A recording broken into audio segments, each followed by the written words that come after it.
Uben Nefer, we're just going to be starting in a few minutes. Thank you. Get these glasses on.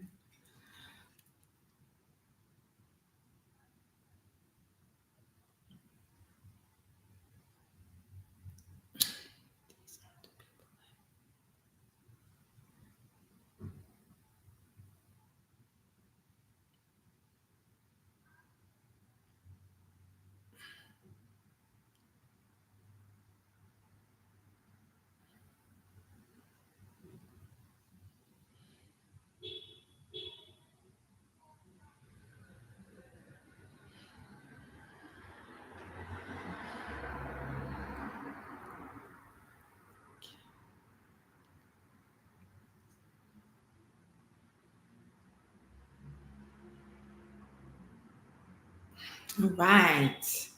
Good Rising Bulldog Marines. Welcome to Good Rising TV.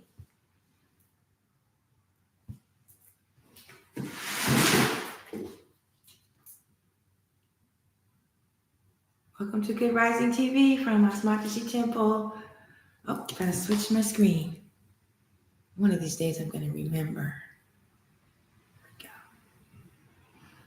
Thank you so much for tuning in. We're gonna start in just a few more moments.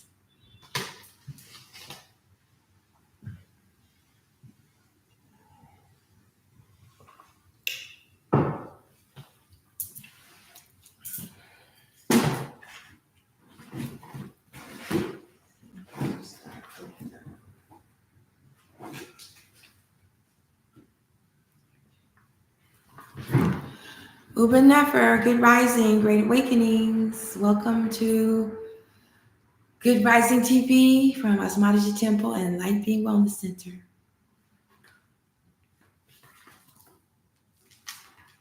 On Thursdays, we talk about the Neterian practice, spiritual practice, different elements, aspects, and teachings that might be helpful to you on your spiritual journey. My name is Tchiya Amet. I am currently living in Chicago, Illinois. Uben Nefer, and I've been on this spiritual path for almost 40 years. It's changed over the decades. I began as in Rastafari, and I had a reggae band. And then I got into Japanese Buddhism, got into Black Hebrew Israelites, got into Native American traditions, and then I got into Chemetics, the Neterian lifestyle. So what do I mean by Neterian? Uben Nefer. Well, the Neteru are cosmic forces of nature, aka gods and goddesses. And this practice is said to have originated in ancient African Egypt. However, there's much evidence to support the perspective or point of view that this tradition existed all over the world at different times and in different languages, but it's basically the same practice of following the gods and goddesses. So by gods and goddesses, you might think of idol worship or making offerings to statues or paintings. And I know some traditions of Western imperialism consider that a taboo. And they discourage it, and they have people thinking that it's witchcraft. But actually, the gods and goddesses are forces of nature. And the ancient masters knew or learned how to use these forces of nature in their daily lives, how to create with the forces of nature, how to live with the forces of nature, and eventually how to become forces of nature, gods and goddesses themselves. And so in some cultures, you might think that they're worshiping the fire, or they're worshiping the wind, or they're worshiping plants, or they're worshiping the sky. In fact, they are using cosmic forces of nature to create and to manifest and to live, to improve their lives. And like I said, the Western religions of Western imperialism look down on this, and they discourage this, and they scare people from it. They make it look dangerous. So on Thursdays, we talk about different aspects of spirituality from the Aboriginal or Indigenous people around the world, but in particular, my focus is the Kemetic culture and seeing how these other traditions are variations of the Kemetic culture, thereby uniting all the different tribes and nations, indigenous, aboriginal, original, aka non-Western imperialism, so that we can come together and not come together and you have to become something else, but just be able to work together. On Tuesdays, we talk about aspects of nation building. Wednesdays, we have Wellness Wednesdays. We talk about different healing arts and practices. And on Thursdays, we dive deep into our divinity because each one of us has the potential to become a god or a goddess.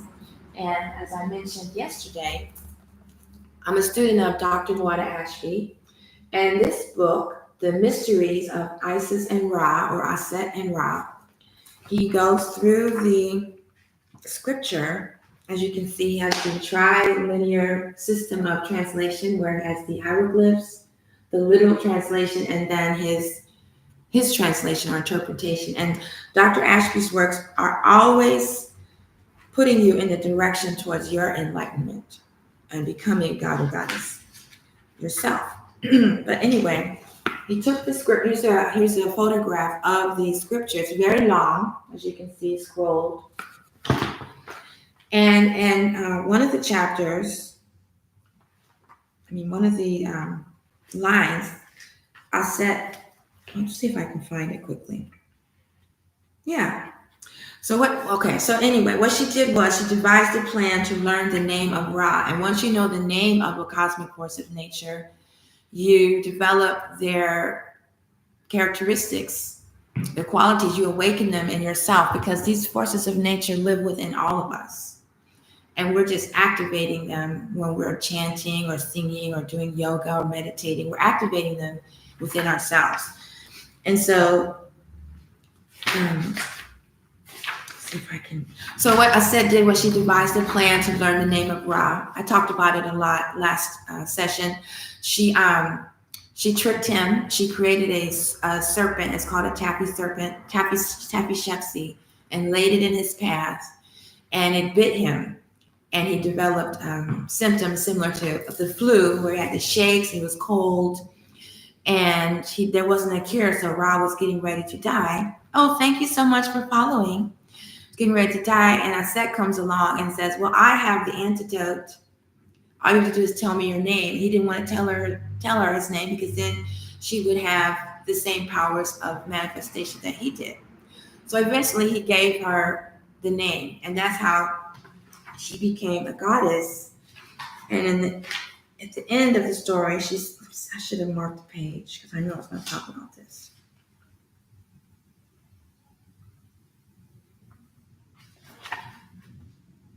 Okay, here it is. Is this the last?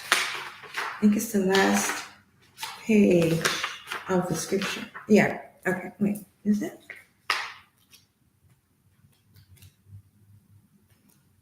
Yeah. Then it's the gloss. Okay.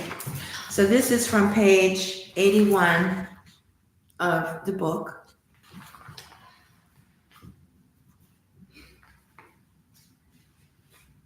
So this is about after she has given him the cure.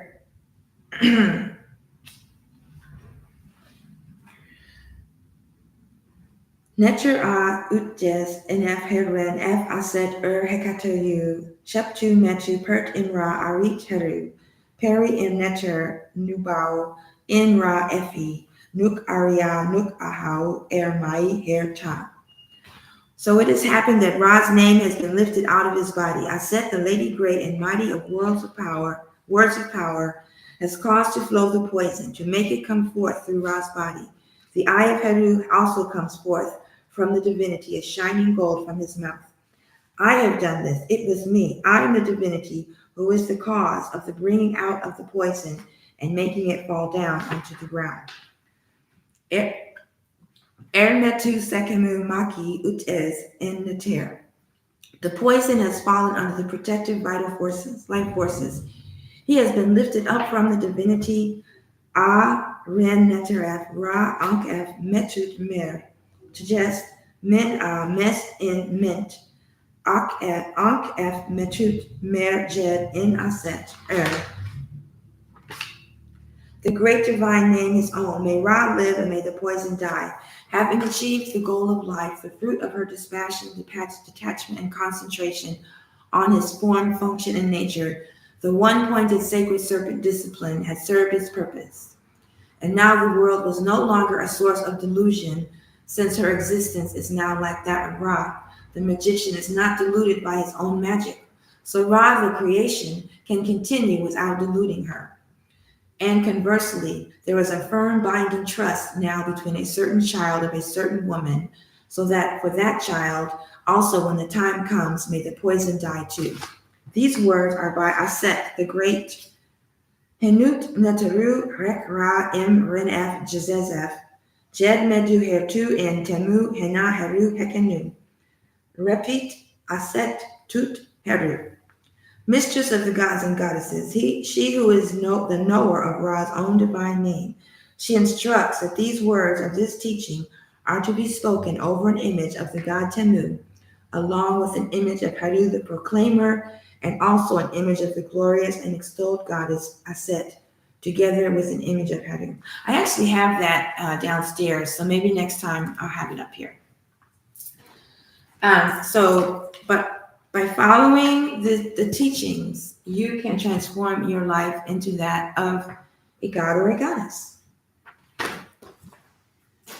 So if you're interested in that, I recommend you studying with Sebama Sebaja at Temple of Shatau Neter, Temple of Aset. And you can go through the training. I made it to level 8, and then I had to take a pause.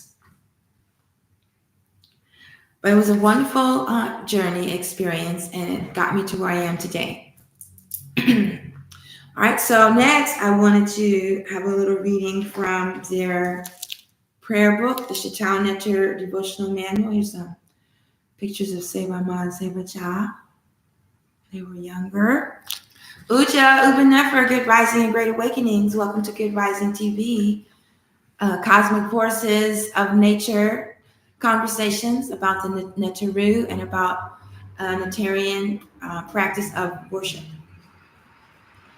So today we're reading from page 13, which is my lucky number, or my good number. I want to say lucky. And we're at the paragraph called The Purpose of Divine Worship. This by Dr. Moore Ashley. This manual has been composed with original prayers, words of power, and meditations on the divine from ancient Egyptian sources. Due to the scope of this volume, it would be impossible to explain in detail the mystical teachings contained in each utterance. However, we have attempted to provide a basic knowledge related to the prayers and utterances. It is strongly suggested that you seek further instruction from the Shatau Neter book series. You may send for the Egyptian Yoga Catalog and the Egyptian Yoga Guide. Now, this is back in the days when they were still using cassettes. They didn't have internet yet. These 2 free pamphlets provide information about the teachings and the contents of the book series on ancient Egyptian yoga and mystical spirituality. The purpose of Ushet, or devotion, is to engender understanding and closeness with the divine. So as you study and practice the teachings, their deeper, subtle, and mystical meaning will be revealed to you automatically. One thing that Sebama teaches us, is that traditional Western imperialism religions only take you to 2 aspects of spiritual practice, which would be the devotion and devotion. I'm forgetting the third one. I'm forgetting the third one. Well, I'll have to remember what the third one is, but they don't take you through the mystical experience. the mystical experience is reserved for the priests and priestesses. But in tradition, indigenous or for Kemetic or Neterian spirituality, the experience of the mysticism, the mystical side of life, is available to all of us, not just the priesthood. What is this second? Let's see if I can find that quickly. This is volume 1, Egyptian Yoga. Let's see if I can find that quickly.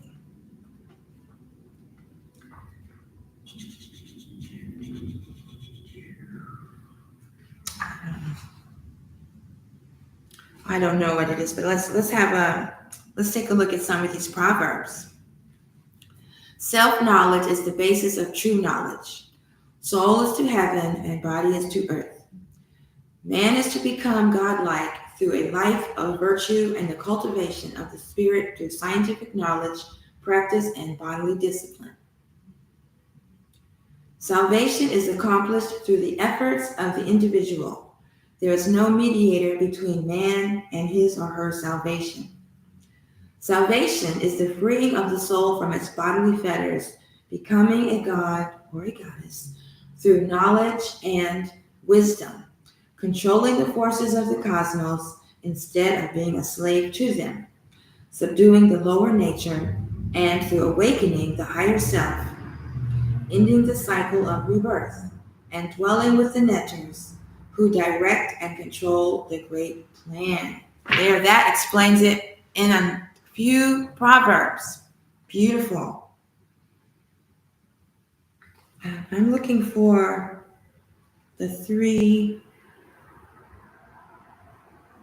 Well, let's see. Here we are. The path. There we go. Found it. Spiritual aspiration.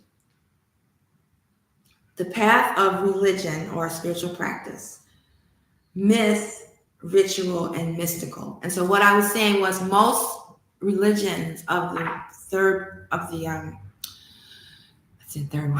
Western imperialism, only have the ritual and the myth, and the mystical experience is reserved for the priesthood. And let's see what else they have here.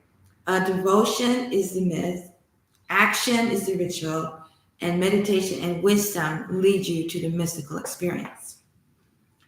Then we also have the 3 stages of spiritual aspiration. Aspiration, which is when you're hoping to become a god or goddess, because Aset was bored with being human. She said there had to be more to life than this. And she had become a master of several disciplines, of the sciences, of healing, of life in general. And she was like, there had to be more. And that's why she devised that plan. So that was her aspiration. And then striving is when you take action. Let's say that's when you stop eating meat, or you take a yoga class, or you learn to meditate, or you walk away from the Western imperialism that you are raised with. You walk away from the church, or whatever is not going to take you to the mystical level. And then you are established. You become established in your spirituality. You become a god or a goddess. You become a manifester. You become a healer. You become a teacher to the next generation. Oh, this is wonderful. Then you could also take the path of yoga mysticism. So you can have religion, or you can be a yogi. That's basically the chart here. I'm just reading from this chart. So you could have the religious or spiritual practice, myth, ritual, mysticism. And then you could also do the path of yogi mysticism, meditation, devotion, wisdom, action, and tantrism. Now, action is right action or selfless action. And tantric yoga is the serpent power. So most people would think that tantra yoga means the yoga of sex, right? Because there is a whole practice of that. But in reality, even that practice is really about mastering the kundalini, which is known as Sekhem in the Neterian tradition. Action is right action or ma'at action or selfless action, like doing charity work or selfless service at your spiritual temple. So I'm so glad I found that. That's exactly what I was looking for. Okay. All right, so let's go back to this. Oh, and I wanted to say with this book, Egyptian Yoga Volume 1, this is the introductory level to this practice. And if you happen to start at another level, like a book on the scriptures from the Day of the Dead, the Book of the Dead, it will always have the same introductory chapter. All of his books have the first chapter as in this book because it explains the history, it outlines the whole practice. And so I remember there were some people that didn't like his books because I guess they were only reading the first chapter and they were like, this is the same information in the other book. So I'm just warning you that if you do get his book, it's always going to have the same first chapter. But the first time someone told me about this book, I borrowed it, and it took me a year to get through the first chapter. Thank you for tuning in. I see some of you are sticking around, so I really appreciate your presence. Your presence is a gift to me. Okay, so what are Uwashu and Shedi?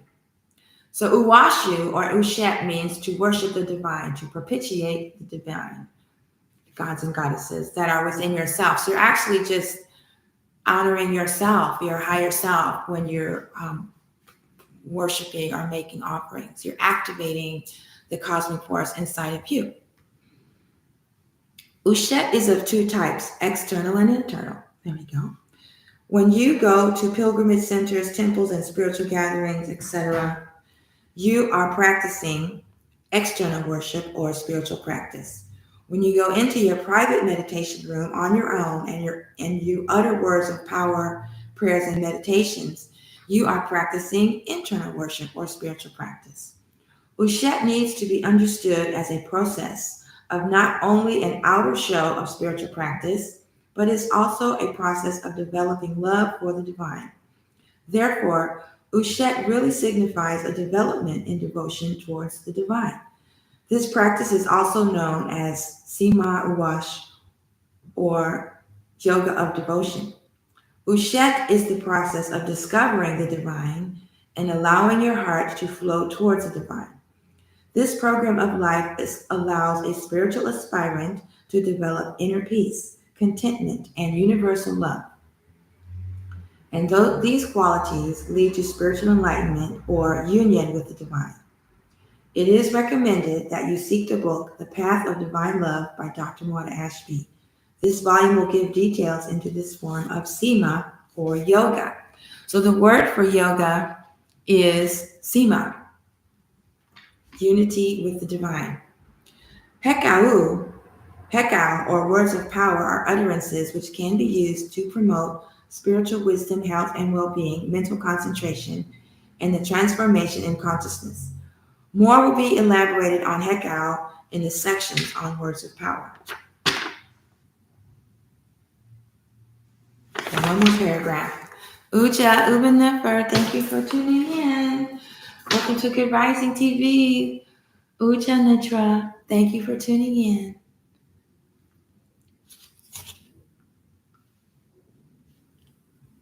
A busy Thursday. Shedi, I should have been writing this down, huh?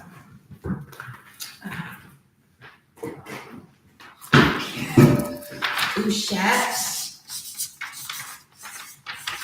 is devotion. What was the second one? Oh, Hekau.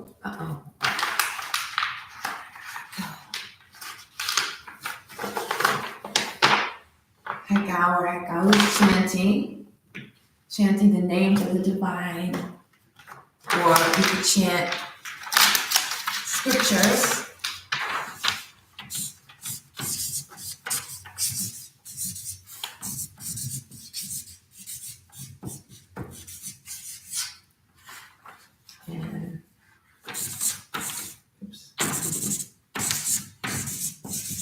shedding is the practice.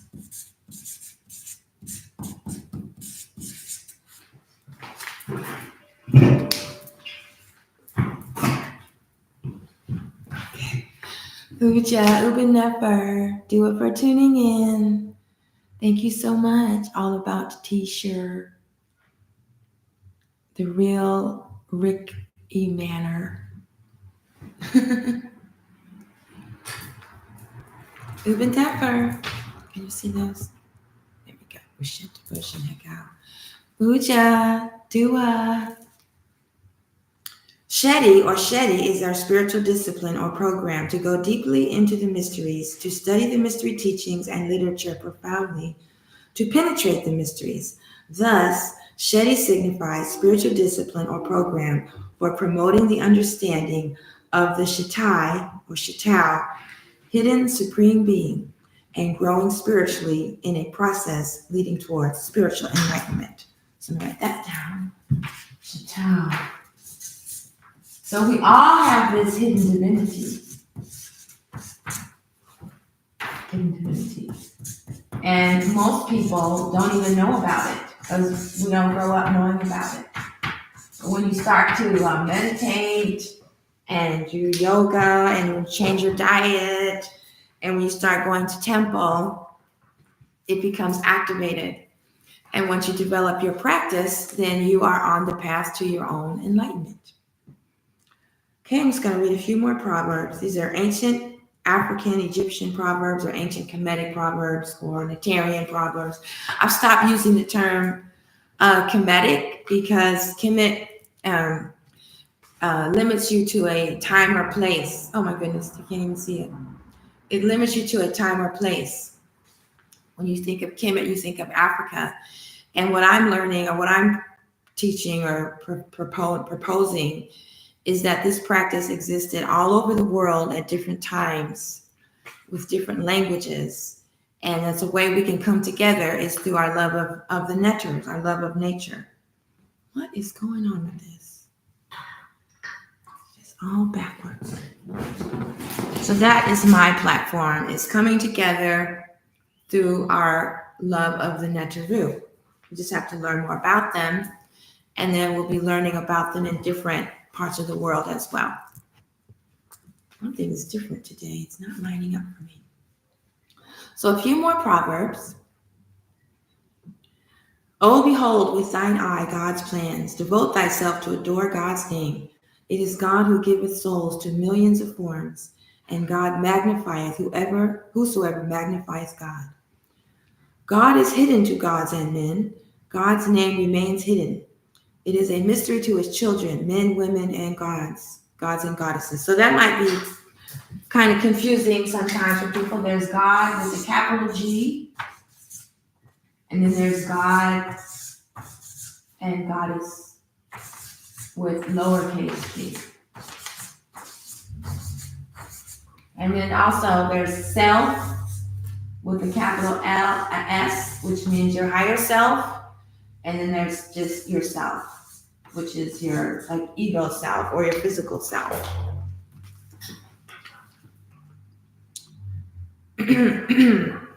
Okay, God's names with a capital G are innumerable, manifold, and no one knows their number.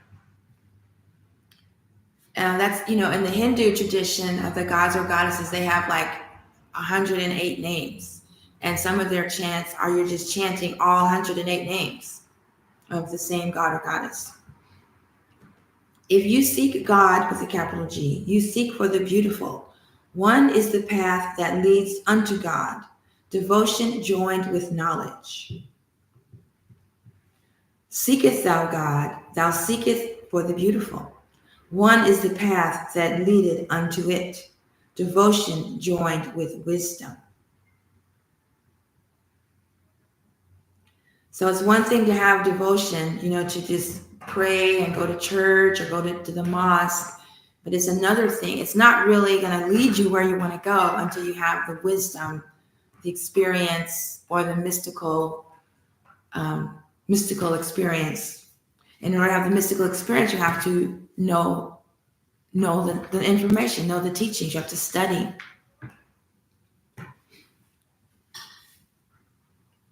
All right, so that's enough of reading from that, and we'll pick up on this place next time. Okie dokie. So, one of the things that has helped me in my spiritual practice is breaking away from the Western calendar. Let's see if Neterian wants to make any comments. Eventually, I'm going to invite people. That I am going to be delaying the sewing class because I'm moving around and I'm not going to make it for 10 o'clock. Greetings, sis. How are you? Oh, I'm doing great. Looks like you're on the move again. Every time I catch up with you, you're outside walking. That's wonderful. Yeah, gotta walk, gotta move that Tchiya around. Yeah. I was wondering if I wanted to know about your name. Can you tell me about your name? To me, it looks Neterian. It looks Kemetic. Is it? It is. Yeah. Could you share with us? I'm named after Neef. Yeah. The Festival of Lights are to this deity. She's the only Neteru depicted with weapons. Yes. I'm the mistress of the hunt. Yes.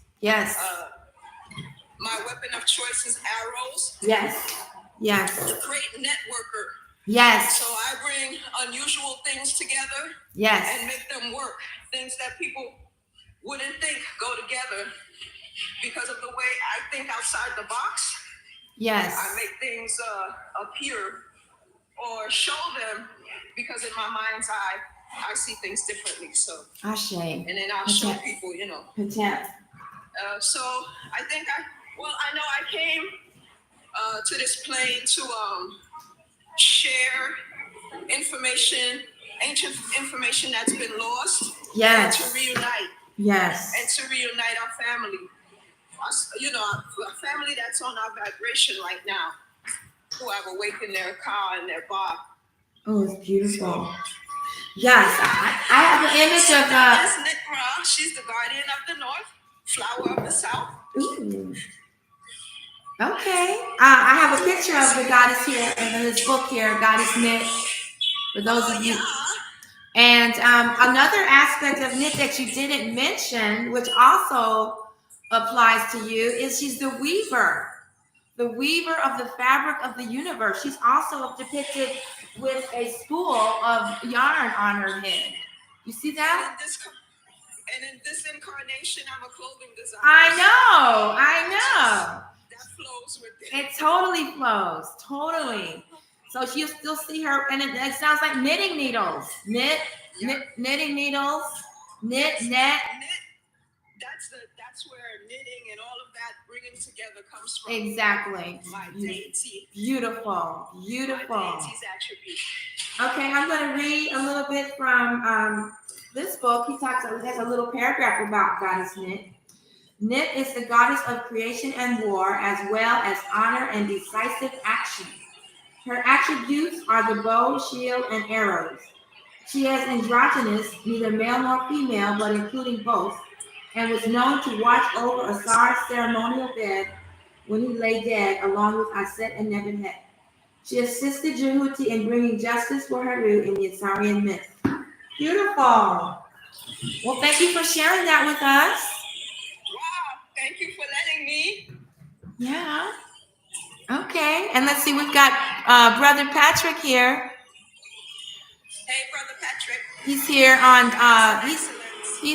on YouTube, and he's asking me, when will the second moon show up in the sky? I thought it was showing.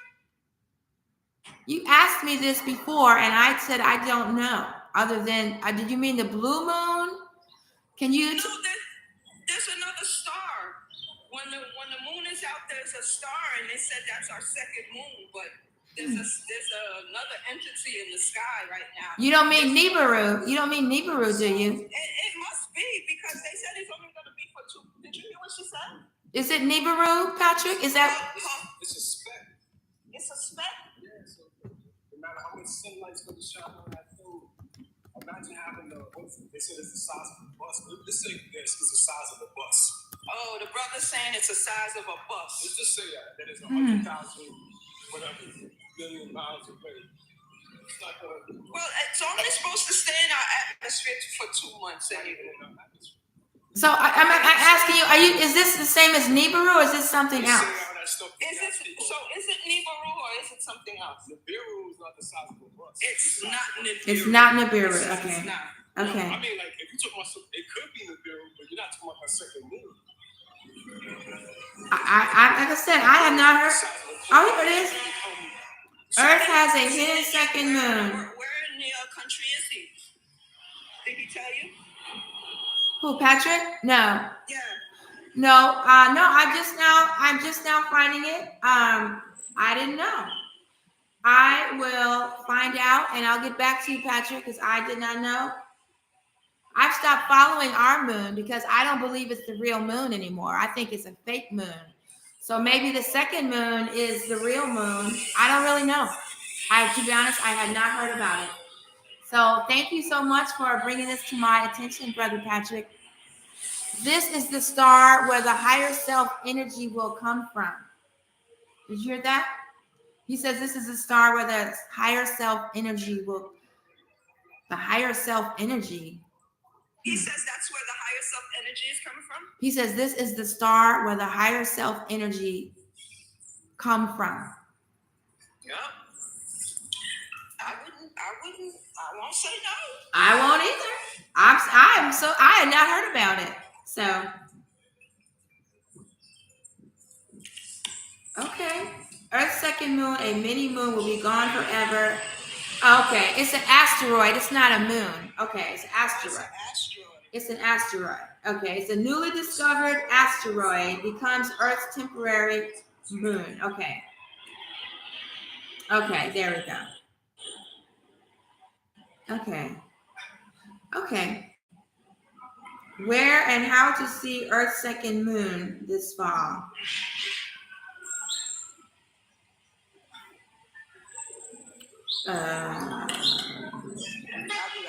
Okay. Thank you. I don't know how to. There we go. Okay. All right. Earth will have a second moon beginning September 29th after 4 p.m. An asteroid will enter the Earth's orbit until it departs on November 25th. Okay. Okay, so we have some time. But where in this, what constellation is it in? That's what we need to know. It's too small and dim for typical amateur telescopes and binoculars. It's well within the brightness range of typical telescopes. It still hasn't told me. Well, I guess since it's a whole month, it's just moving. So we can't say what constellations it's in. It's a whole month. I was thinking it's a few days. Okay, Brother Patrick, I will look into this asteroid and I will get back to you. I will make a video. The true opening of the seventh seal. Interesting. There are handy lists of U.S. observatories categorized by state, located in universities, nature centers, etc. That's what she just said. Yeah. Okay. How the Earth circles around the sun. It's proved in that motion. What was that? Can you hear me? Oh, no. Okay. I had my mic. Okay. I had my mic off, so I just wanted to know if you could hear me now. I can hear you. Okay. Okay. Yeah, well, I appreciate you bringing this to my attention, Patrick, and for you elaborating. Like when you mentioned it to me before, I didn't even go look it up. I was so like, and something else. So I will have some more information for you as soon as possible. The true opening of the seventh seal. So that would be like the chakras of the creation, right? The seven seals. Okay. It's an asteroid. So let me put down that it's an asteroid, but it's only temporary. I mean, I guess a moon is an asteroid. It's a small moon. So, Well, thank you very much. I really am excited about this. They say we won't be able to see it though without a strong telescope. I actually built a telescope when I was in college and it's in my basement. So I guess I have 20 days to pull it out and see if it still works. I'm going to put that on here. That's typically a topic for Wednesdays when I'm talking about the stars, but I will make a special situation for that.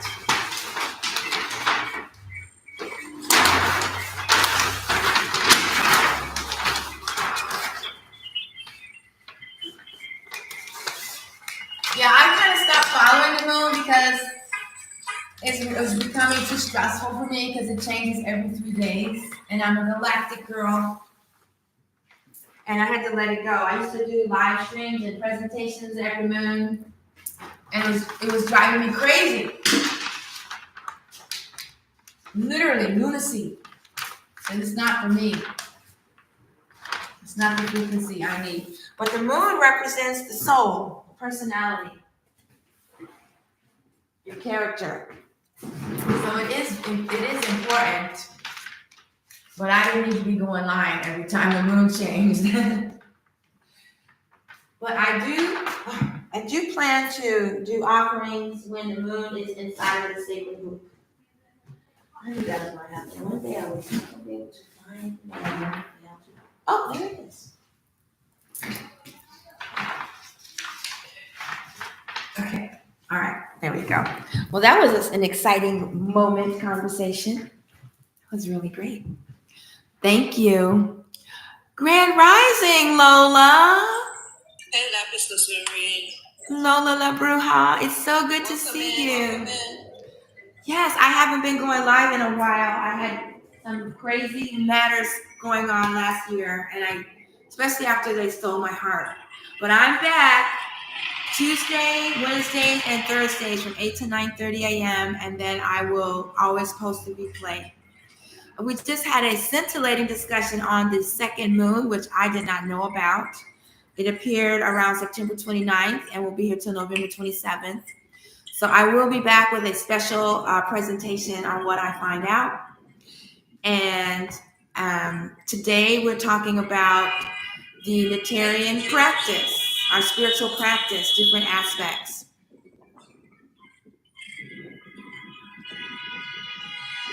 Okay, Jehuti Uben Nefer, I don't know how to pronounce that. He really detests when we as Kemetic people use that word, which starts with a G, to describe and associate the Neteru, who are divine principles and laws. Let's endeavor to use our ancient classical language. Hotep. Yes, I strive to use the term cosmic forces of nature. That's what I choose to use. But most people don't know those terms, so I do. We don't use Gothic words. Thank you. Use Gothic words whatsoever. All right, high five, high five, high five. To describe our deities. Dua, Hotep. Thank you so much for calling me out. Thank you for calling me out. Today I've been called out twice, calling myself an astronomer. I didn't know about the second moon. And then I'm talking about our divinity, and I use the lower G word. Okay, where's my tea? I don't have my tea. I just have water today. You are funny. You made me laugh. I spit out my water. I have mullein. I have mullein and rose, red raspberry today. Oh, tea? Oh, okay. I harvested some mullein. I'm growing mullein outside, out front. I harvested it the other day. I love it.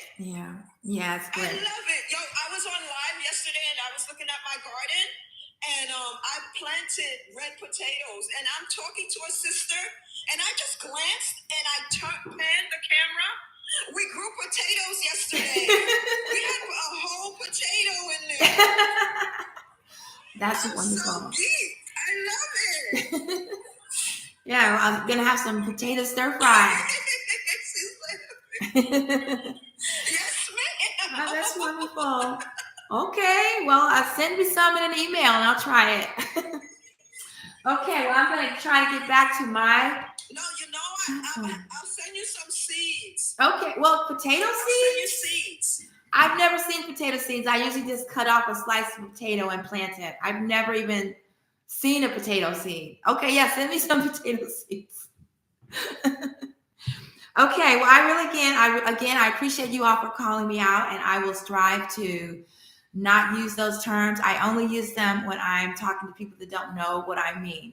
So I don't want anyone to detest me or my practice or what I'm talking about. So I really appreciate you. Okay. So I wanted to mention another tool that's really useful to me. I was talking about before, the calendar. I've been using the calendar from the Earth Center. Oh, it's a beautiful image.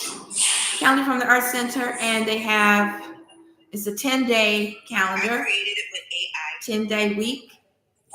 And it has if you click on the highlighted one, it tells you what's going on that day. And according to this calendar, today is a divine holy day. And last year, before my heart was stolen, I'm going to mute Neteru for a little while because I'm talking. And then when I'm done talking about it, we can talk some more. Last year, I was doing a divine offering on the divine holy days and the ancestral holy days. And then when my heart was stolen, I stopped. But today is the divine holy day for Nefer and Mesti. And if you go online, if you go to my YouTube channel, you'll find the presentation for today's divine holy day. I almost made it through a whole year, and then I stopped. But I do have something for Nefer.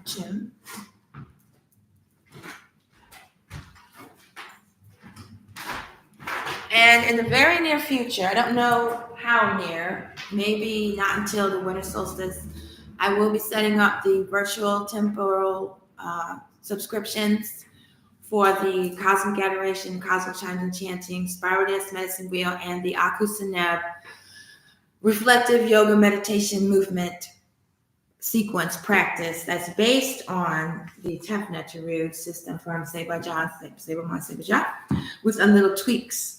So I just wanted to recite the chapter for the Lotus for Nefertun. But before I do any readings from the Purdah Meru, it's important to recite a chant. So I'm going to do that. That's a Hekau.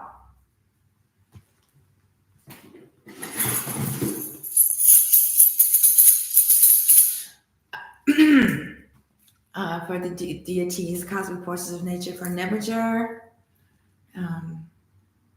Kepra, and Asar. And in the yoga practice, Nebuchadnezzar came forth.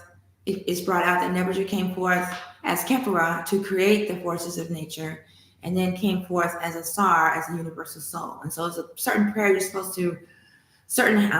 supposed to recite before reading from the Purdah Meru. And when I started going live, to save time, I was gifted with this one. And it hasn't been released yet. Om Nebuchadnezzar Kepra Sarom. Om Nebuchadnezzar Kepra Sarom. Om Nebuchadnezzar Kepra Sarom. Om Nebuchadnezzar Kepra Sarom. Om Nebuchadnezzar Kepra Sarom. Om Nebuchadnezzar Kepra Sarom. Om Nebuchadnezzar Kepra Sarom. Om Nebuchadnezzar Kepra Sarom. Om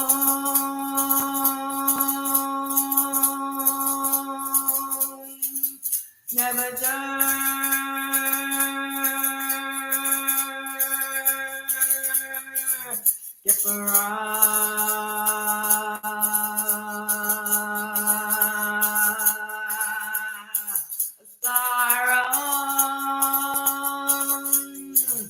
Om Nebuchadnezzar Sarom.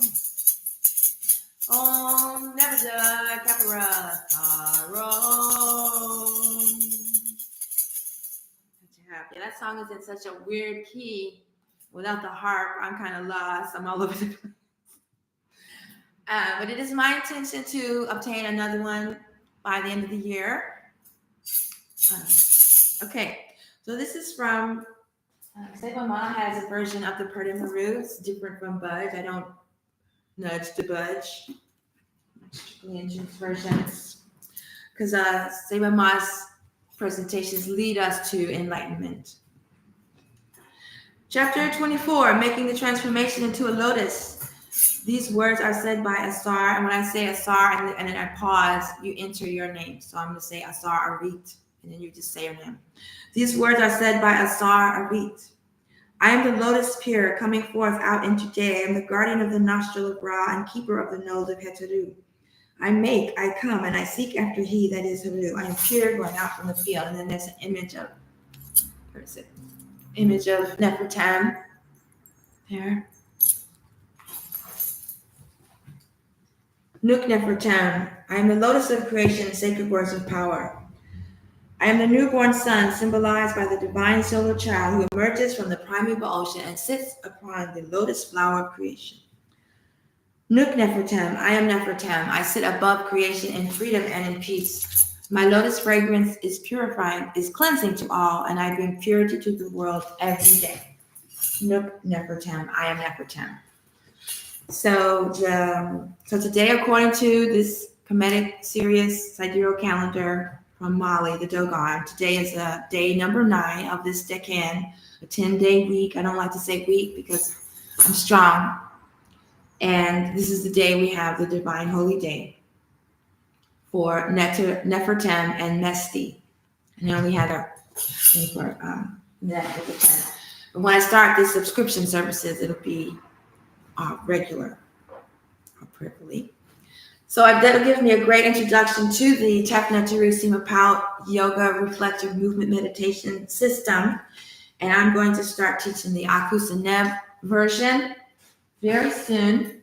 They're not called yoga postures because we're moving. We're reflecting the for example, here's one for Kepara Kaman. Oops. He's got the images from the hieroglyphs, right? And so we're recreating their movements. And when you put them together in this fashion, you're recreating the process of creation.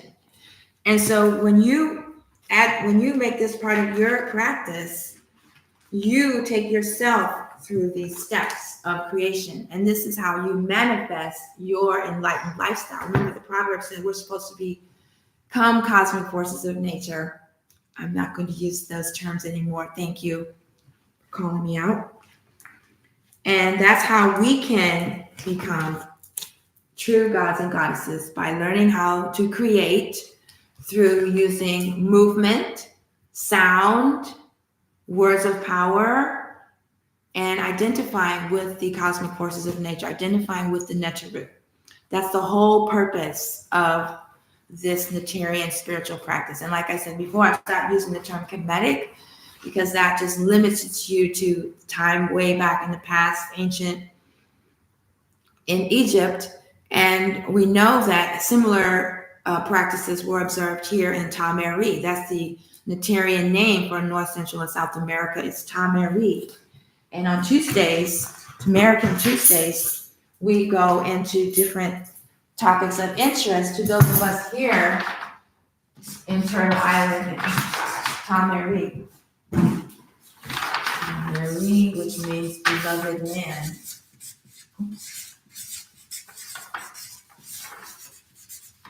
So we're moving away from identifying ourselves as Black or African American, and we are embracing our Aboriginal identity or descendants of the Aboriginal people of Tamerica.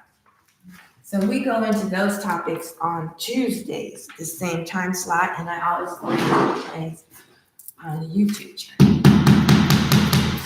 So this whole presentation is what came to me after my last trip to Kemet, that it's time to unite Eastern and Western Kemet Tamari, and Kemet. So, and then I have it on different days to make it easier to keep up with. Okay, so we talked a little about that, and then the last thing, I've really been enjoying this. Um, this is Professor Hilton Hotema. I don't know if any of you have heard of him. He is, or he was, an American, a Caucasian that realized that in his past life he had been a Kemetic priest. And he's devoted his life to sharing this knowledge because he felt that he knew that the so-called Black people of America, or African Americans, were also descendants of ancient Kemet, or maybe they had reincarnated, and he wanted to help Black people wake up. So he was really the first teacher that I studied with. I was reading the books regularly, and I decided to revisit it during these Thursday sessions to see how does it measure up to the Kemetic teachings that I've been studying with Sabai Ma. And so far, what I've realized is when he's talking about the cosmic forces, the cosmic science of ancient masters. So those the cosmic forces. So that are the Neteru, the Neterians. You can see here he has the image from Dendera, which was stolen from the temple of Neteru, and they put a fake one there, and the real one is locked away in some museum in Europe. But what I've been finding is he's talking about the Neterian practice, but he is using a code. Like he's speaking in code. And when I first read it almost 40 years ago, I didn't know the code. I hadn't studied ancient Kemet, hadn't studied Neterian spirituality yet, so I didn't understand. But now that I'm reading it, it's really it's very good. It's very useful, and it's good for me because this is where I came from. I'm going to have to reach out to that Jehuti Uben Nefer. I can't read it because I don't want anyone to detest on my channel. I'm so sorry. So last week we read from the chapter Apollonius of Tyana. I don't know if any of you are familiar with Apollonius of Tyana. This is the person who the story of the avatar of one of the major religions of the world, his life is based, JC, his life is actually based on the events of Apollonius of Tyana. And there's a book called Mystery Man of the Bible that if you're someone who is making the transition from Western imperialism to Netarianism, the title of this book is Cosmic Sciences of the Ancient Masters. Thank you, Mad Love. Thank you for being here today. Good Rising, Great Awakenings. Thank you for your presence. Your presence is a gift to me.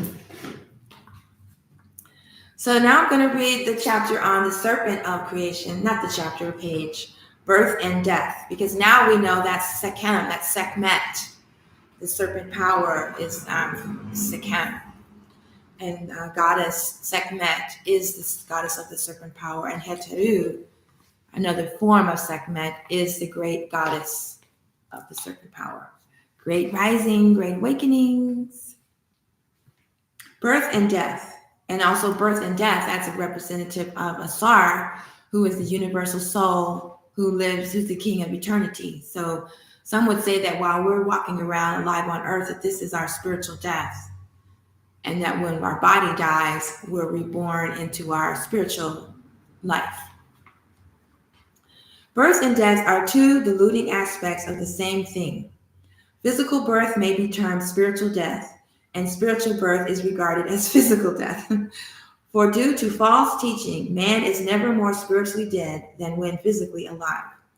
The condensation of the spirit builds the body that appears to be born, and the animating spirit that leaves the body and reunites with the divine essence appears to die. These appearances are misleading illusions. We reason from what we think we see and say that man dies or the sun rises, whereas man only appears to die and the sun only appears to rise.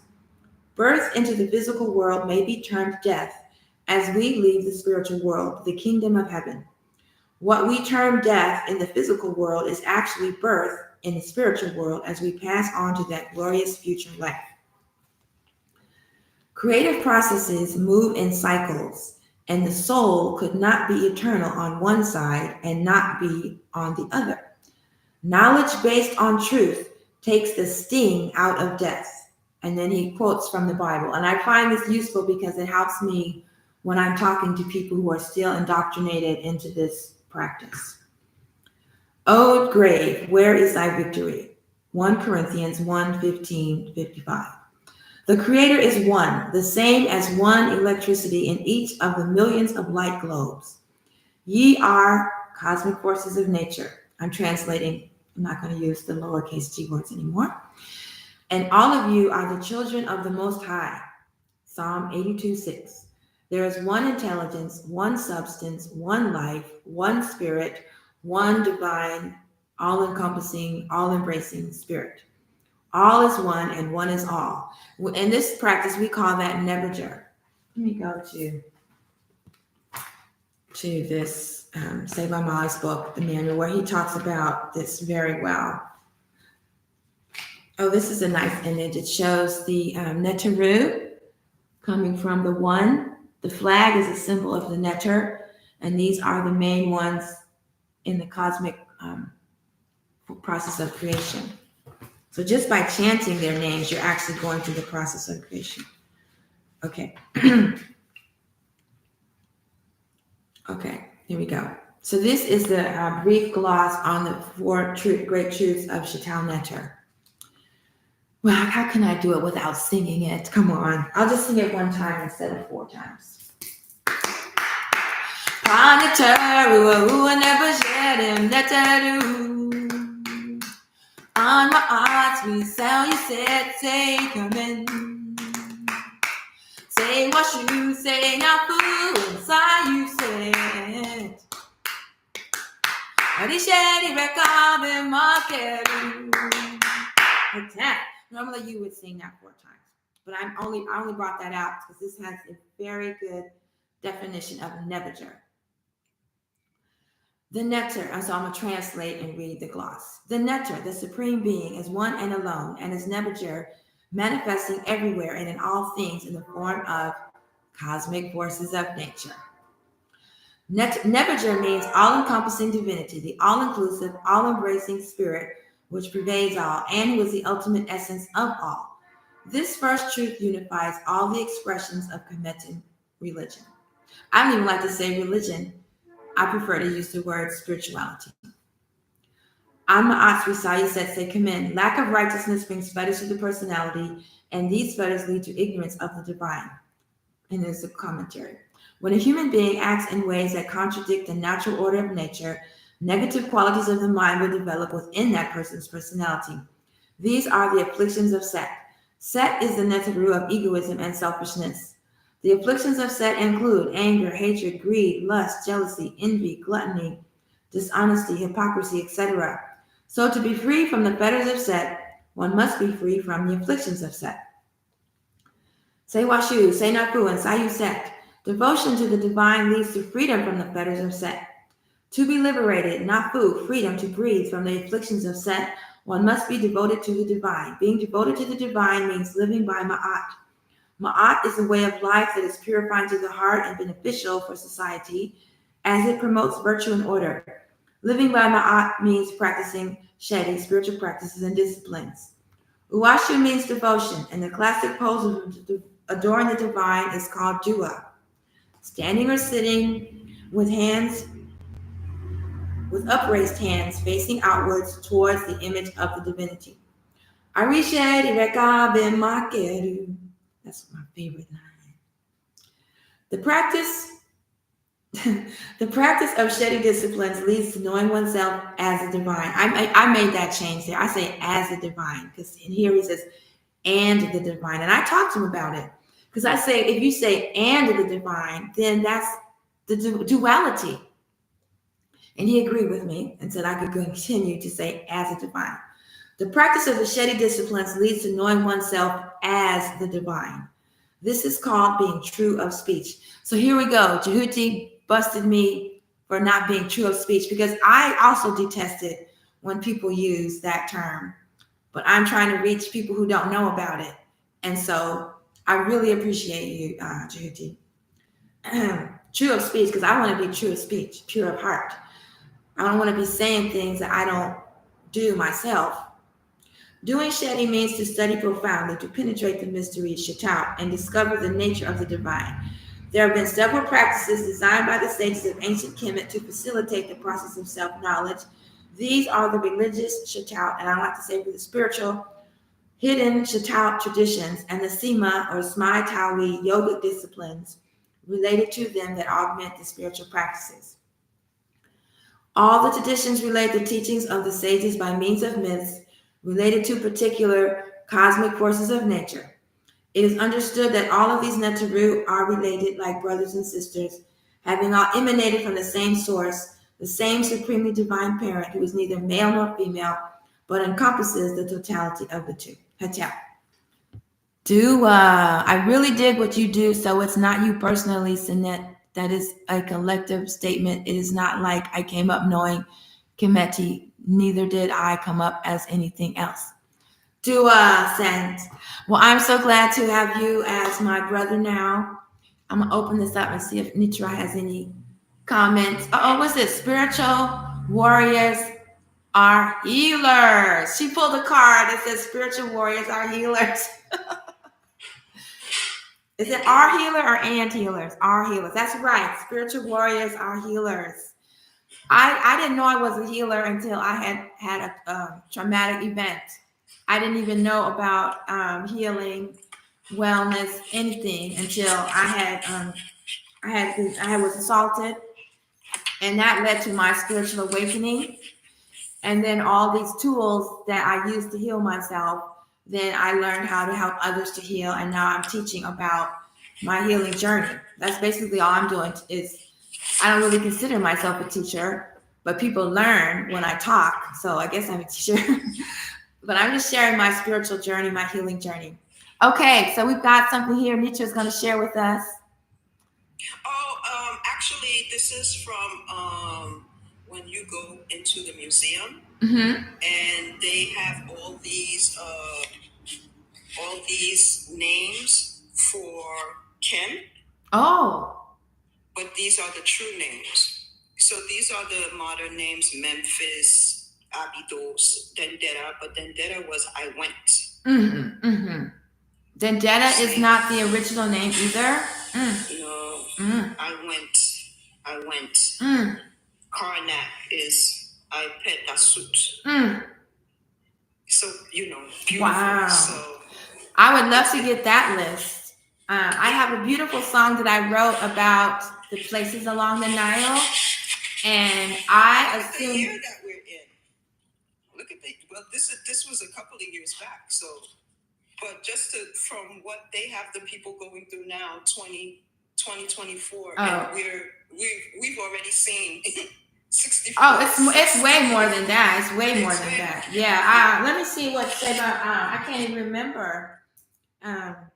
On the Neterian calendar, we're at like 800,000 something. We're way beyond 6,000. Based on the time reckoning of the pyramids of Giza and the Sphinx, we're way older than 6,000 years. Way. I'm going to write that down and make sure I have that information because I stopped. Wait. I know how I can find it because we had the Kemetic New Year and I released something. What year we're in now? Give me a second. I'll find it. Let me see if I can find it. From July. Did I even do anything in July? I think I did. Yeah, I did something. Timeline, Sirius Rising, Divine Dancing. 3 months ago. Yeah, 38,791. We're at the year 38,791, according to time reckoning of the pyramid and the Sphinx. Nice. Yeah. And then the Dogon calendar, the Sirius calendar. Jobs and that. If you go to their calendar, it'll say 424, but it's 424 of a 1600-year cycle. And I don't know how many of the 1600-year cycles we're in. It might be like the 5,000th 1600-year cycle. I don't even remember. Right. But I will make a note of that. What year is it actually? Because they do teach you about it. So I'm going to make a note of the Sirius year. How do they calculate the year? I don't know if you're familiar with the Earth Center. I was a proponent of the Earth Center while Master Napa was still alive. But I'll be honest with you, something very mysterious happened with his death.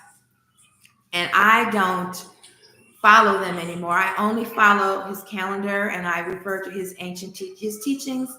But I think his son took it over. And there's something really mysterious about after Master Naba died from a urinary tract infection. How does a master herbalist healer die from a urinary tract infection, right? And happen.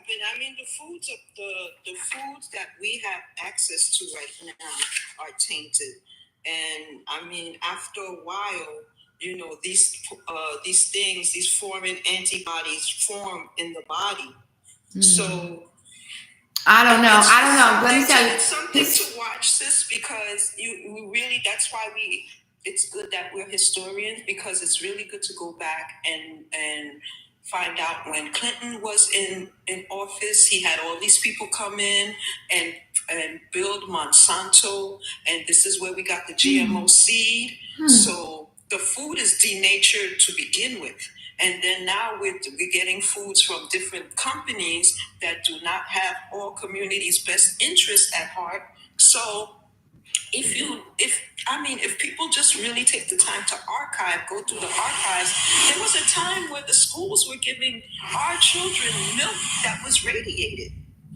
Yes, I know. It's just very suspicious. It's really clear that sometimes it's not foul play, but sometimes it is. Yeah. But there's things that can really build up in the system if we're not cleaning out our system regularly. But I'm telling you, he was cleaning out his system regularly. But anyway, I'm not going to talk about it. I just know friends of the family of the young woman that was supposed to take over the organization after he died.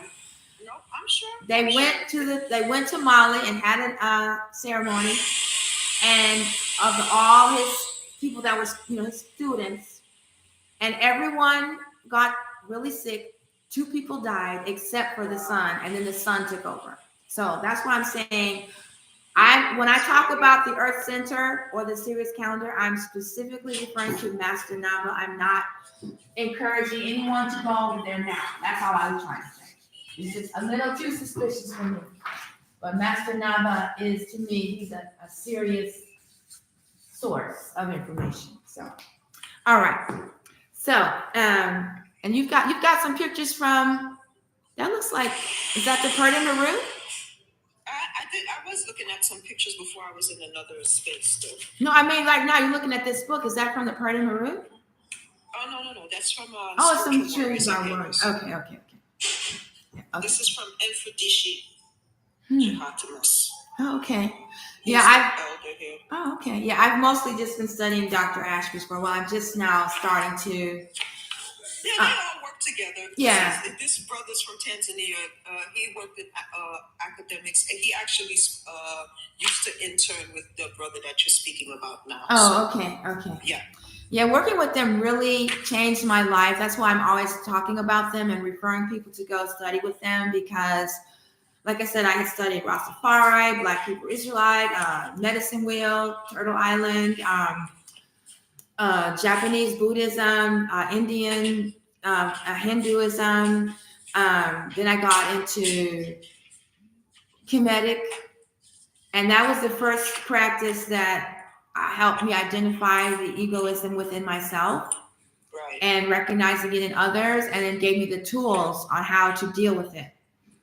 And that's what changed my whole life. In fact, I found them because I was flirting with some guy on a social media platform. I love you so much. And he was really, he was really into Dr. Ashby, and I was like, okay, with this fun.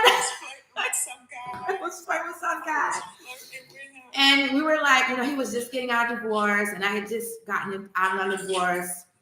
And so we were like, we were talking, we were commiserating? We were like, oh, no, that's right, And then we started talking about meeting in person at one of the conferences. Dr. Ashby puts on these amazing conferences every year.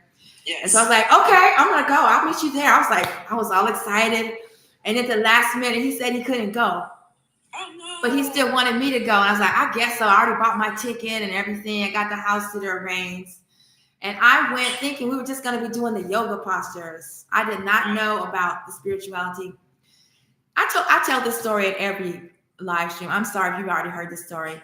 But I went there. That tickled me so much because I just appreciate I appreciate the honesty. Oh, girl, I was flirting with this guy. He was so cute. We've killed egos, so we're childlike. So we'll share, But it's refreshing because, a lot of folks are just like, I'm not telling nobody. Oh, he was so cute, let me tell you. I had his picture on my desktop, big screen, and my dog was like, Mom. I was like, oh, sorry. But I went to the conference, and we only did the postures 1 hour a day. It was a 4-day retreat. And the rest of the day, it was lectures, not like what I'm doing. He was really, but lectures all day. Are you familiar with Shechem from Osara Sex Society? I am not. So he's an ED, right? He's past the doctorate. He's an ED. So there's levels of when you get a PhD. There's another. Okay, so he's an ED, right? Oh. A jurist, right? So when you went to his class, I don't care if you were 12, he was like, pull out this, your little notebook, and let's commence. And he spoke on a collegiate level. And you're like, wait, what did he just say? Wait, what did he just say? Same with us at these conferences. Little children would come. They'd be 6 years old, 7 years old, and they'd pull out their tablets and they'd be writing with their mom. It was powerful. And then they would get up and give presentations, the children, because they understand all this stuff. They get it. They get it, So it's beautiful to be a part of a community like that. And I really miss it. But yeah. That's why I want to be in community with you so bad. Yes. Like, I know. Well, I'm getting myself together. I'm getting it together. I established the temple, Aspercts Temple of Divine Light, Healing, and Sweet Sounds. And I'm getting my 508c1a status. I've gotten that. Nice. And now I'm not a 501. Oh, how did you do that? Yes, you're on the show. 508 C1A. I got that. I got it established in California back in 2012. And then back when I moved to Chicago, I got it one in Illinois. And now I'm working on a tax-exempt status. Can you educate me a little bit on the difference between the 501c3 and the one that you got? I can, a little bit. I'm not an expert, but it's a 508. To your knowledge. This is what a nonprofit for a faith-based spiritual organization was designated as for a very long time. C1A. And then I think it was in the 70s or the 80s. They initiated the 501c3, right? And with that one, it's like the difference between being a tribe and being a federally recognized tribe. With the 501c3, the government is in on everything that you're doing. It's telling you what you can say, what you can't say, what you can do, and then you have to, the money and the taxes and all that. Even though you're tax exempt, you still have to give them money. With the 508, it's only for a faith-based organization, and the government has no say on your ministry. It's some people see it as a form of sovereignty because there is a level of tax-exempt status, but you have to prove to them that you are a spiritual organization. So in my application, and we talked about this on American Tuesday. Oh, that's a beautiful image on Tuesday. On my application, it was the sales tax was denied, and it took them 2 years to tell me why. And it says because I'm not operating out of a physical location and I'm not converting anyone. And it's true. When probably by the time they got my application, I was not operating out of a physical location because my building is in duress. And I was in this domestic violence situation last year, and the guy had taken over my property, was trying to steal it. But now I've started doing the Akusaneb reflective movement meditation system on Fridays from 3 until 5 live, not live stream, but live here in my space. And I'm going to be working on my appeal that I'm not trying to convert anyone. This is a healing temple. And I'm out in the public all the time, offering free sound healing, mini sessions. I'm always giving workshops and presentations. So I've got to work on my appeal. So that's what I'm working on today. So once that's sent in, then I will achieve sales tax exempt status, and then working on the other, because once you have received the 508c1a status, you are automatically tax exempt, because that is in the code of the 508. That's in the description of the 508. According to the IRS, it's their own classification. So if you have a spiritual practice or a ministry, like mine is a healing ministry, a musical healing ministry, then this is a way to go. And so once I've achieved the sales tax exemption, then I would, I'm gonna open it up to other members, people who come and take classes here. And then you've heard me talk about the online temple membership subscription service for people to attend the online offerings that I'll be doing for healing and devotion. So in a nutshell, you can just, look it up. I have a webpage at my website for Aspercts Temple. And I'll try to type it in here if anybody wants to go.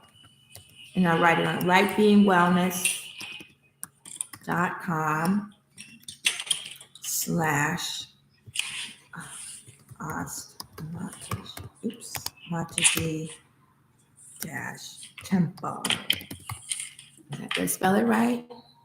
Wow, not one typo. Yay!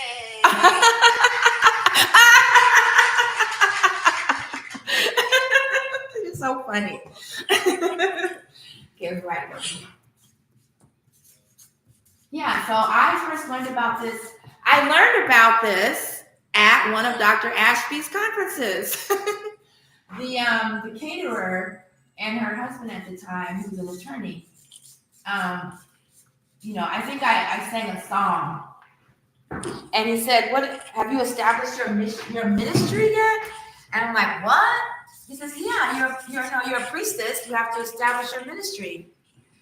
And that is when I first found out about it, was at Dr. Ashby's conference.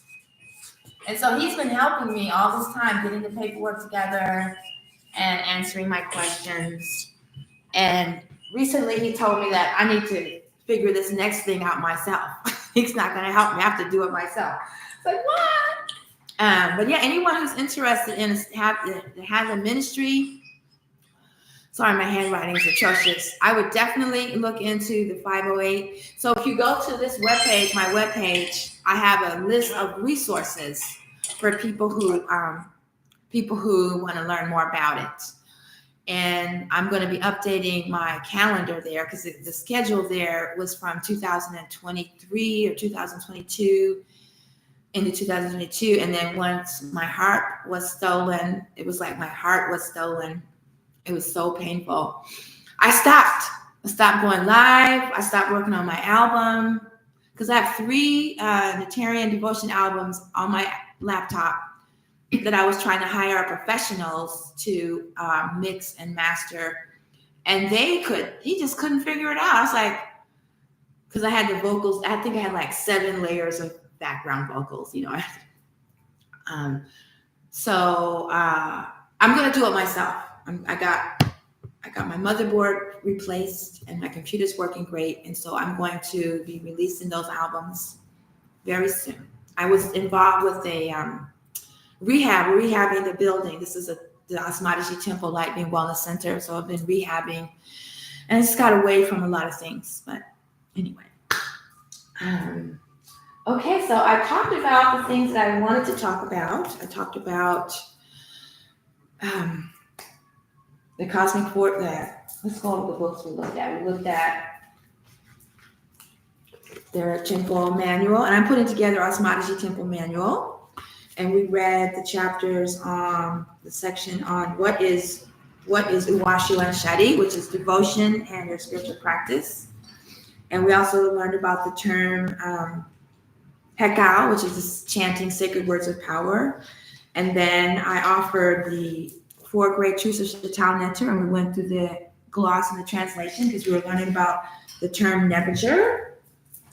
And I read a passage from the myth of Aset and Ra, at the very end, the last line of the scripture, where she talks about how they made a pact between her and Ra, because when she says her son Neteru, that's all of us. Anyone who follows her instructions can become a cosmic force of nature. And then, of course, I got called out as an astronomer. I did not know about the second moon. Brother Patrick opened the discussion. And, that's another book I have in my library, Sacred Woman. We'll get to that soon. And Neteru told us about her name, the meaning of her name, Goddess Nit. And she's a seamstress, which she didn't know about the weaving aspect. She's a warrior.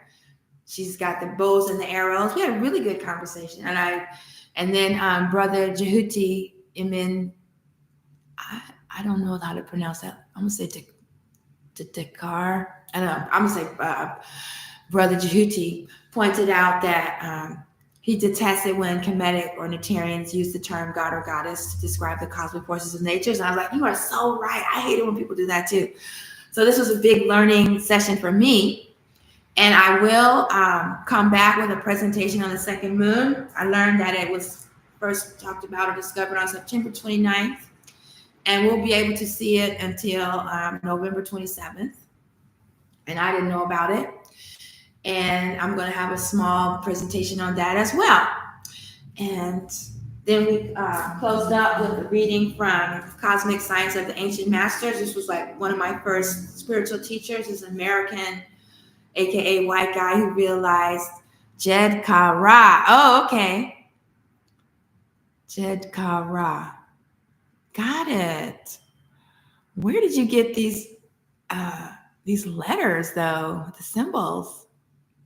Okay. Well, next time I'll do the Jed song. This is one of my first teachers, aka white guy, white man, who realized in his past life he had been a priest in Egypt. And so he set out, he's got some great books. Mystery Man of the Bible is one for people who are coming out of Christianity into Neterianism. He breaks it down really well. And this book I really enjoy because he talks about things that when I first read it, I didn't really know what he meant. But now that I've studied Kemetic University for 12 or 13 years, now I know what it means. So it's really fun to go back and read it. So that's what I've been sharing with the group. And today we read the chapter on Sekhem, serpent power, birth and death. And then we'll go next time, chapter 7, there is no death. All right. So that's it for today. This has been a presentation of Good Rising TV, Good Rising Great Awakenings from the Light Being Wellness Center. Ooh, someone else joined me. Oh, wait. She's got 2 on. No. How did someone else join me? Good Rising. Uh-oh. I think I know who that is. Uja? Uben Nefer. Let's see. Uja? I don't hear anything. Uben Nefer? If you follow them back, you can go Rakti Dawn. Okay, yeah, I'll follow him back. I can't hear anything. Hello? I can't hear anything. Hello? Rati. Hey. Nice to meet you. Nice to meet you too. You just caught us at the end of this presentation for today. But I'm back on Tuesdays, Wednesdays, and Thursdays from 8 to 9:30 a.m. Where are you located today? Kingston, Jamaica. Irie. You know, I I'm a reggae singer. I have a reggae band, and I've toured quite a bit. Yeah, I've toured quite a bit, but not lately. Don't have many gigs. But I love reggae so much. It's really how I got on my. Huh? Just put in the work and believe in yourself. Thank you. Thank you very much. Are you a musician?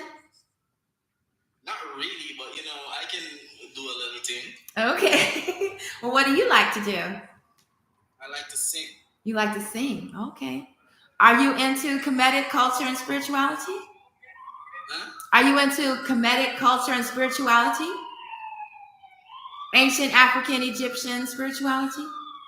Not really, but I would love to know though. Oh, okay. Yeah, I don't even know how you ended up on my live. I don't remember putting the buttons. I brought him up. I saw his name in a book. Oh, okay. Well, thank you, Netra.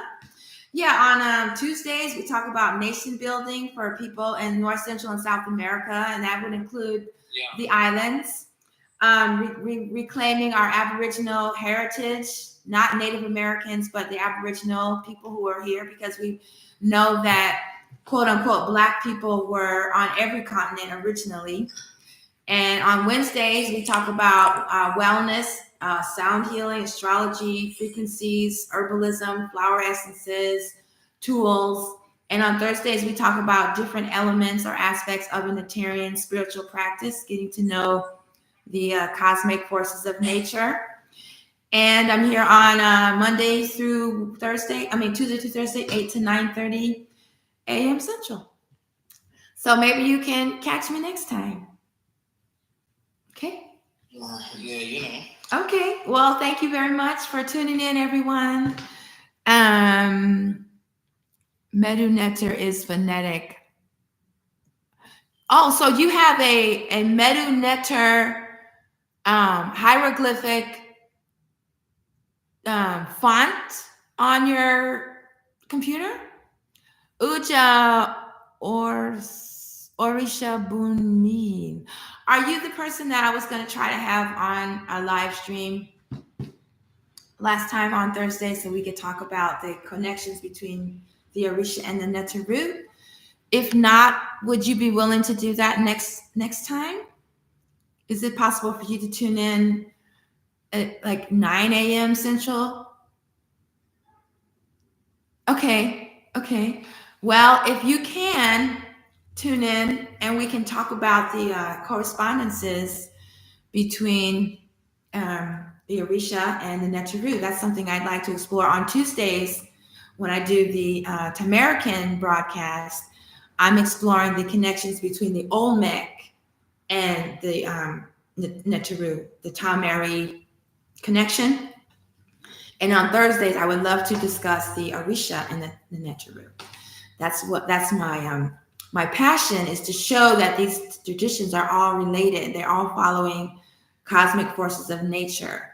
And we're going to learn how to use them. On Wednesday, I've been going through the meditation practice that came to me during the Green Flash Sunrise in 2022. And I downloaded this meditation technique. And when I was doing it consistently for about a year, and the frequencies of my life started to change. They got better. And then I had to stop my practice to focus on the books, because I needed to write my books, to publish my books. And I wasn't making time to work on the books because I was so focused on my practice. So I took a break. And I just started up again November 1st, the middle of fall. Uja Sulman Kaisrani, I'm getting ready to tune out. So if you could join me next Thursday a little earlier, because I end at around 9:30. And I wanted to also, for those of you on TikTok, I wanted to thank you for tapping the screen. Senti Nitra is so good about that, and I'm sure she's the one that tapped the screen. But it really helps everyone on TikTok. When you go visit your favorite content creator, if you can tap the screen for them. Whenever I visit someone's room, I try to tap at least 1,000. And then also, if you're going to follow me, that little heart at the top, you could join my team, and I would love for you to join my team. So, Brother Jehuti telling me that there is a Neteru Nefer font. I love it. I've learned so much today. Usually I'm just rambling, and I've learned so much today. I've had a wonderful experience. Like I said, I don't really consider myself a teacher. I'm just sharing aspects of my spiritual and healing journey, and I just love. I love learning. I learned that since I'm not in Kemetic University, this is an outlet for me to get back into my research. It causes me to, share, and I'm going to get all these notes typed up into a resource. But anyway, if you could join it, Arisha Bunmi, next Thursday I'm going live from 8 to 9:30 a.m. So we could talk about the correspondences between the Neteru and the Orisha. I have not joined a Orisha community. When I was in Rio de Janeiro for 2 months, I got really close to joining House of Shango, but I didn't go back. I thought I was going to move there, but I've always been really close to Yemaya, and I do have an altar for Yemaya. And I just consider it part of my Neterian practice, not that it's Orisha and this is Kemetic, it's Neterian. Yemaya is the cosmic force of water and the sky. And, she just is. That's just, she is. Dua. Oh, Dua, I'm thankful for you too, really, Jehuti. And I hope that you can join some of my other programs. I have 2 Neterian albums out. The first one was my first one, Blue Lotus Speaks, Anpu, Opener of the Way. And then in July of 2022, I released my second Neterian album for the Neterian New Year. I had 1 song for each day of the new year. And then I've released a single, 2 Roads, which is based on Ma'at teachers. Dua. Yes, and then I've 2 Roads, which is based on Ma'at teachings. And I have 3 albums on my laptop I have to get out. And then I have 2 songs for the Akusaneb yoga reflective movement meditation practice. One is a summary. I just sang it in 1 take and it was so perfect. I'm not going to try to do better. I'm just going to release that one. And then I have an album for Amun, an album for Aset, an album for Ma'at. I guess it's 4, and then another general album. And then if you go to my SoundCloud page, no, not SoundCloud, Bandcamp page, I have some chants that have yet to be released on an album. I've just put them there, but they're not on Spotify or anything. And then I also have, I think, 3 or 4 Kemetic Neterian reggae songs. And I would love to start performing again. I do have a venue that said they would let me play there. However, my bass player moved back to California and I just haven't tried again. But I would love to do that again. And I think that's everything I needed to say for today. So again, thank you so much for tuning in. Thank you for tapping the screen. Thank you for your gifts. For those of you just tuning in, the replay will be available on my YouTube music channel. And I will be back on Tuesday with American Tuesday, Wednesday, Wellness Wednesday, Thursday. I call it the Neterian Devotion Thursdays, but people don't know what that means. So today I just put Cosmic Forces of Nature on Thursdays. And it's been a wonderful session. I'm just feeling Nefer, feeling really good. And I'll see you next time. Oh, Eshofuni. Yes, that is a great song. Eshofuni is from the teachings of Japanese Buddhism from the Lotus Sutra. You and the land are one. The land's impure, the mind's impure, the mind's made pure, the land's made pure. And that is one of my motivations for sharing the wisdom teachings, because people's minds are so impure from all the brainwashing and conditioning that we've received through the millennia that's in our DNA.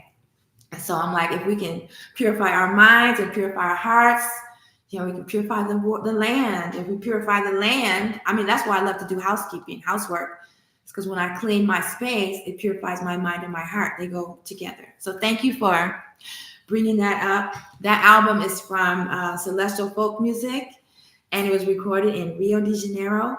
Oh, I can close on this. When I was doing my travels to Central and South America, I was looking for proof of ancient Kemet and Tamari. I didn't know it was Tamari at the time. I was calling the whole continent Turtle Island, but only North America is Turtle Island. And I went to Brazil, I went to Ecuador, Peru, of course, Mexico, Belize. I didn't make it to Guatemala. But when I was in Brazil, I met a musician who recorded 2 songs on the album, and he's from the town of Neteru. And I was like, Neteru, that sounds like King of the Neteru, right? Neteru. And when earlier I was telling you about how I almost joined the House of Shango, it was his mother's house.